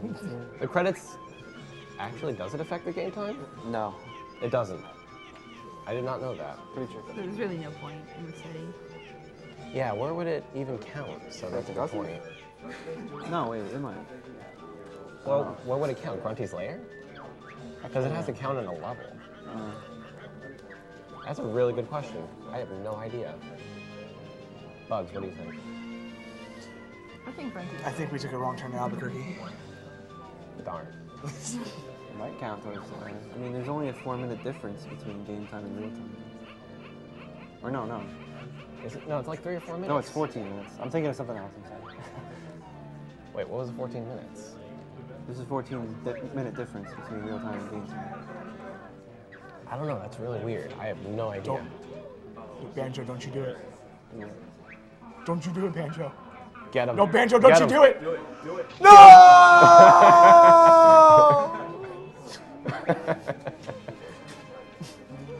It's worse than George and Mildred and Timmy.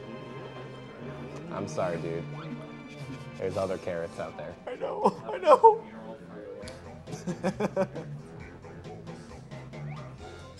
So, before we do this extremely unique glitch, it is actually based on an audio cue. So, we're gonna have to be quiet for this trick because it is actually a frame perfect trick. What frame perfect means is, since this game runs at 30 frames per second, he only has 1/30th of a second to actually press the button he needs. And in addition to that, he needs to move in a very particular direction, so he can still pull off the frame perfect button press and mess up the trick. So it's an experience. Yeah, it's by far the hardest trick in this game, or in this run at least. That's another reason why 100% is better, because you don't have to do it. Whoa, opinions.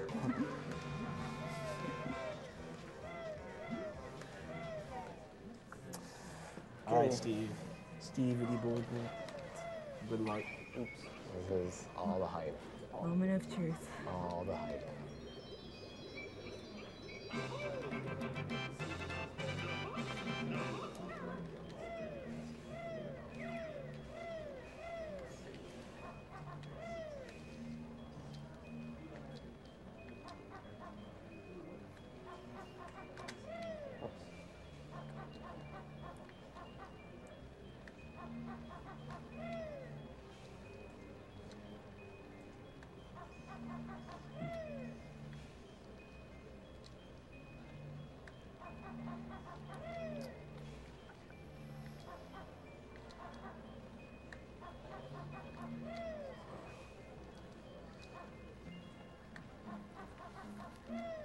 Oh, Yes!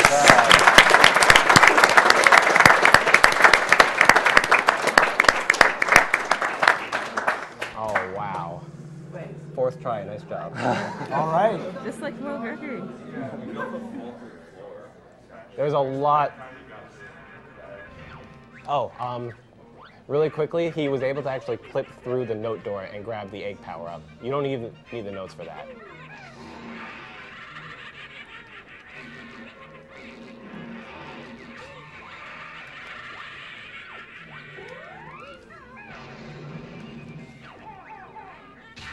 Nice.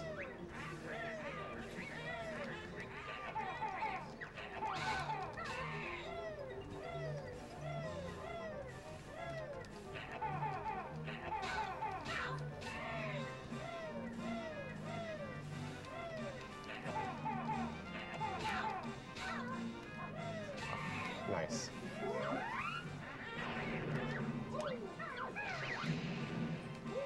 Uh-oh. Nice.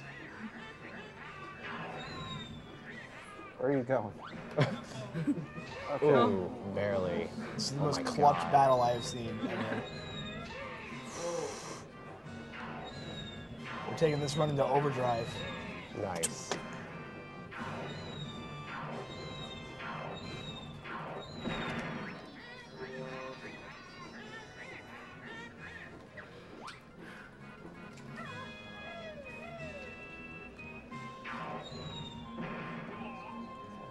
Uh-oh.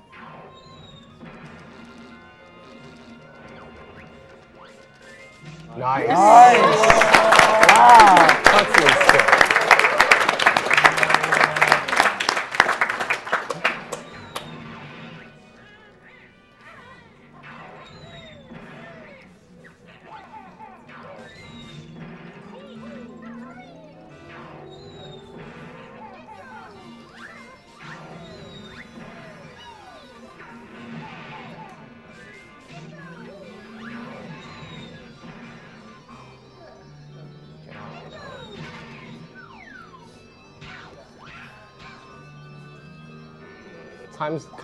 Time's coming up soon.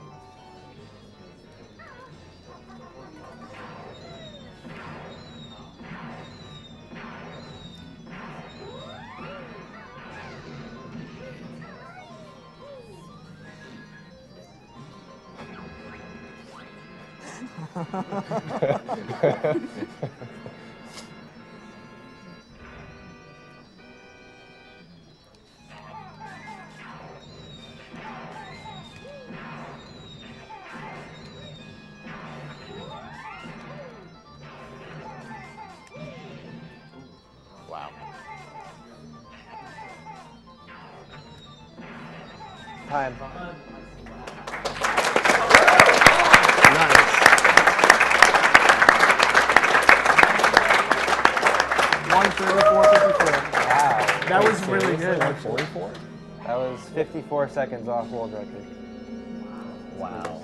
Pretty good.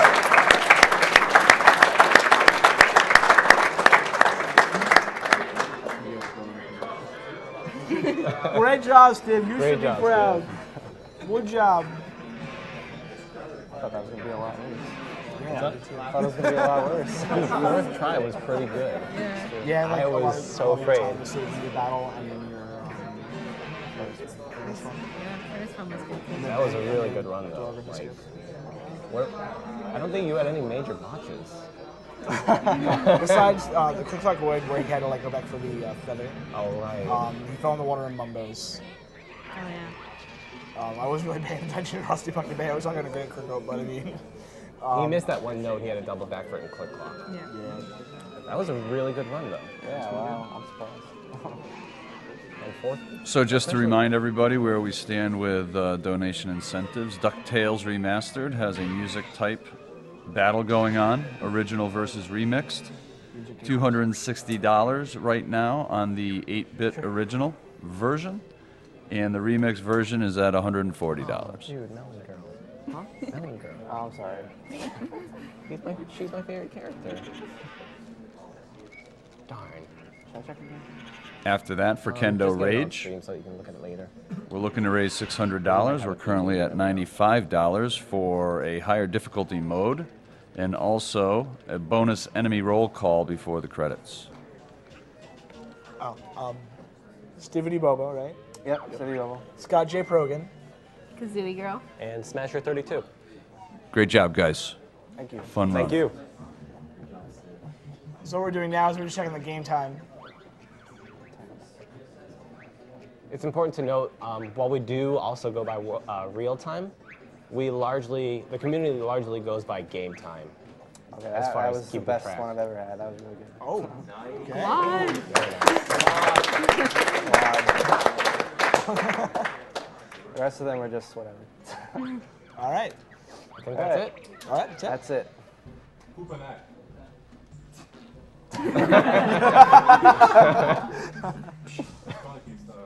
There we go. All right. All right, that's That's it. it. Good job, guys.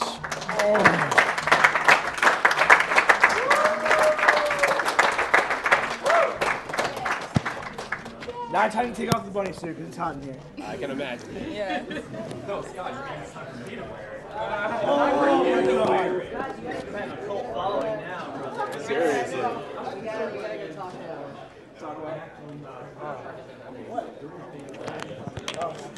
All right. You just eared her in the eye. I'm sorry.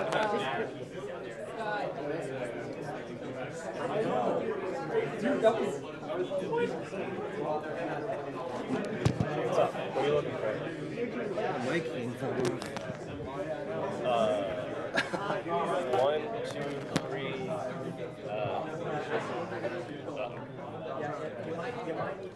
It didn't like fall down your shirt, did it?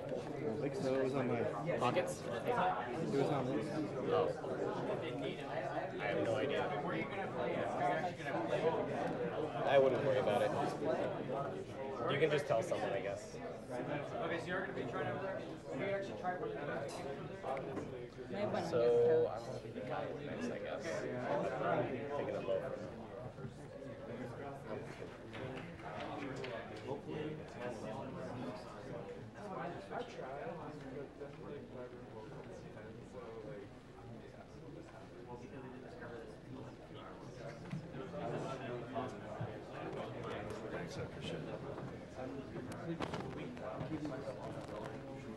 Are we back?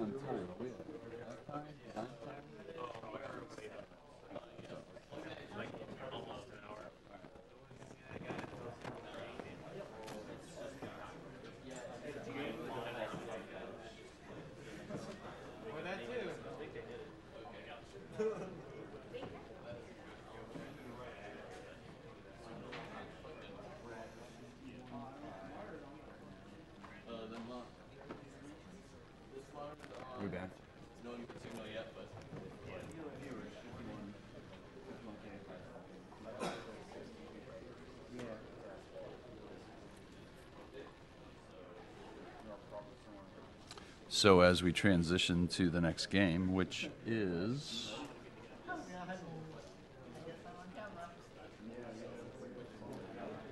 I Want to Be the Guy.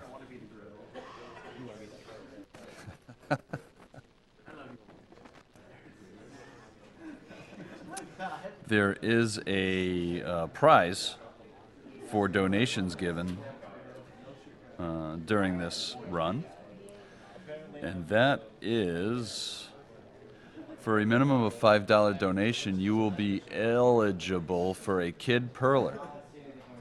So any donation $5 and above during this run will be eligible to receive a Kid Perler.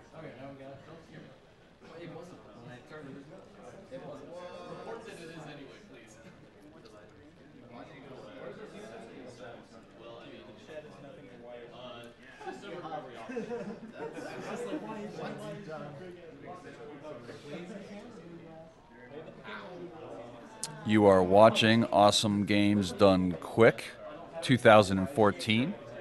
It is a charitable speedrunning event to benefit the Prevent Cancer Foundation.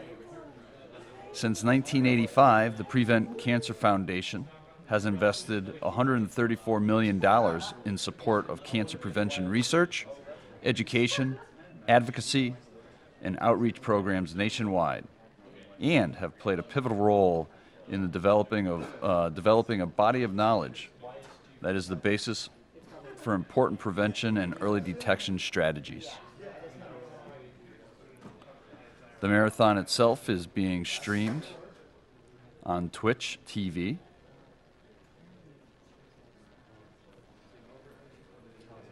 Twitch is obviously the one making our streaming possible, and they also have a donation incentive for the whole marathon. For every 1,000 viewers at the stream's maximum concurrent viewership, they will donate $50. A max donation of $5,000 can be achieved if we have 100,000 concurrent viewers.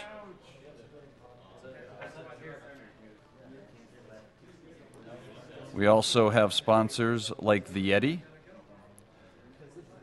The Yeti has a line of AGDQ t-shirts again this year, and $3 from every sale of each t-shirt goes directly to PCF. And thanks again to GameSpot for donating the cameras for use during the marathon, and thank them for the higher quality we are getting this year.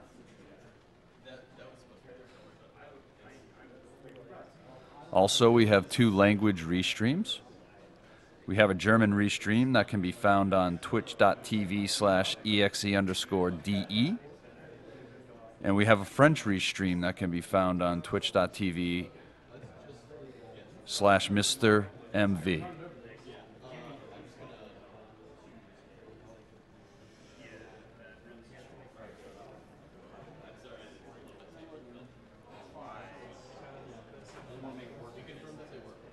Why aren't these in the boxes? That's a really good question. Why aren't they? Last in the box, and let you discuss. Runners, put your mic back in the box when you're done, so they don't get stepped on. Speedrunning is defined as completing games as quickly as possible through extensive planning, practice, and knowledge of game mechanics/glitches. These are primarily done in 2 different communities, Speed Demos Archive, or SDA, and SRL, Speedruns Live.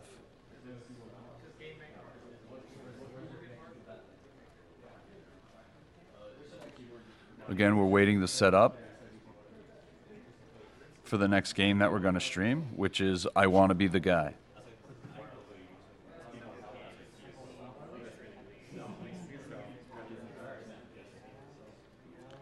There was a donation incentive for I Want to Be the Guy. It was to have Yagamoth play as Gaiden, and we went over the $1,000 threshold by $90, so thank you very much, everybody.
The Prevent Cancer Foundation educates the public about how to prevent cancer and detect it early through healthy lifestyle choices and medical screenings. Through our many programs and materials, Prevent Cancer supports programs to help individuals across the country understand the value of cancer screenings and healthy lifestyles.